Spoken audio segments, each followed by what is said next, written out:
الحمد لله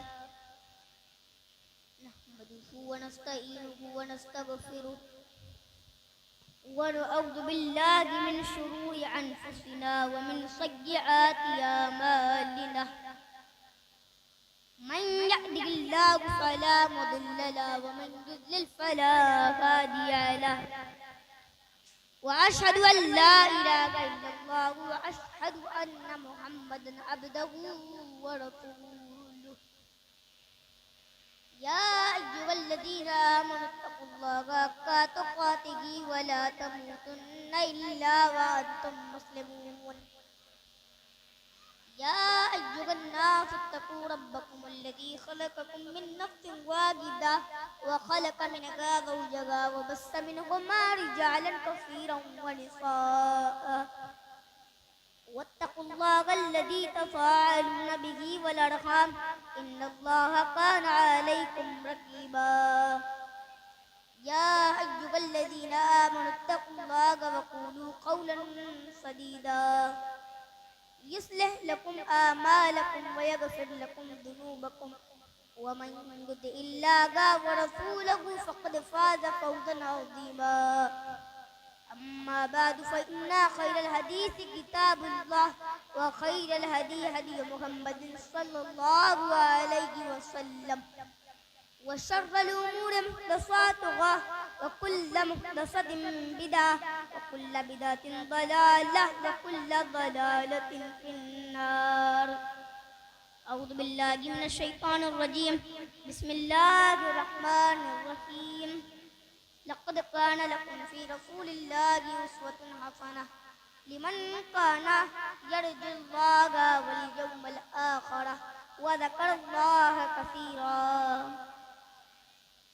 صدر محترم علماء کرام محترم بزرگوں نوجوان ساتھیوں، میں نے آپ کے سامنے خطبہ مسنہ کے بعد قرآن حکیم کی سورہ احزاب آیت نمبر 21 تلاوت کی۔ اس آیت کا ترجمہ بالکل واضح اور کلیئر، لقد کان لکم فی رسول اللہ اسوۃ حسنہ، تمہارے لیے اللہ کے رسول کی زندگی بہترین نمونہ۔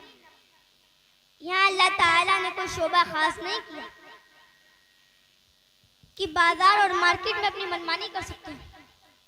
اللہ نے فرمایا لقد کان لکم فی رسول اللہ اسوۃ حسنہ، ہم نے جو تمہیں نبی دیا ہے، جو رسول دیا ہے، وہ زندگی کے تمام شعبوں میں وہ تمہارے لیے نمونہ ہے۔ اللہ کے پیارے نبی حرم کے اندر نماز پڑھ رہے تھے، عقبہ بن معیط آتا اور آپ کے کندھوں کے بیچ میں اتنی چولی لا کر کے رکھ دیتا ہے۔ اللہ کے پیارے نبی اپنا سجدے سے سر اٹھا نہیں پا رہے تھے، وہ ظالم ہنسی کر رہے تھے، جس میں عقبہ بھی تھا۔ وہ ظالم ہنسی کر رہے تھے کہ کیا حال کیا ہم نے محمد رسول اللہ کا۔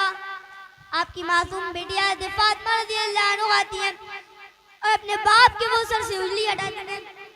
آپ نے سجدے سے سر اٹھایا، سلام پھیرا اور اللہ کی بارگاہ میں آپ نے ہاتھ اٹھایا اور فرمایا اللہم علیک بقریش، اے اللہ تو قریش سے بدلہ لے لے، اے اللہ تو قریش کو پکڑ لے۔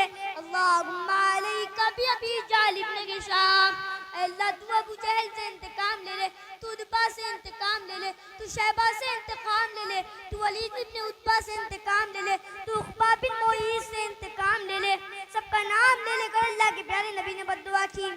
ایک انصاری صحابی کہتے ہیں میں نے بدر کے کنویں میں بدر کے میدان میں بدر کے کنویں میں سب کی لاشوں کو پڑے ہوئے دیکھا تھا۔ یہ نبی کی بد دعا تھی اور یہ بد دعا حرم کے اندر کی گئی تھی۔ اللہ تعالیٰ اپنے نبی کی بد دعا کو کیسے غالب کر دیتا۔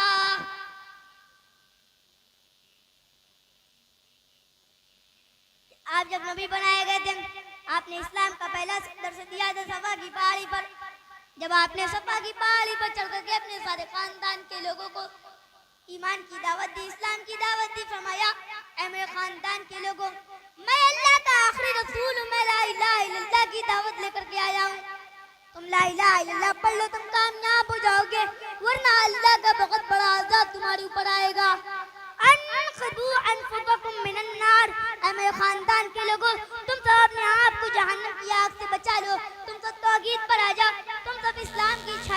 جاؤ, میں اسی اسلام کی تمہیں دعوت دیتا ہوں.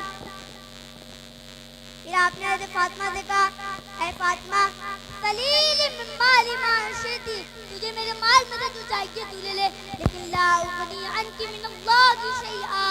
اے فاطمہ اگر تو نے بھی اپنے باپ کا کلمہ اگر تو بھی نہ پڑھی, اپنے باپ کے دین پر اگر تو بھی نہ چلی, تو لا اغنی عنک من اللہ شیئا, تو اے فاطمہ تیرا باپ بھی تجھے قیامت کے دن نہیں بچا پائے گا.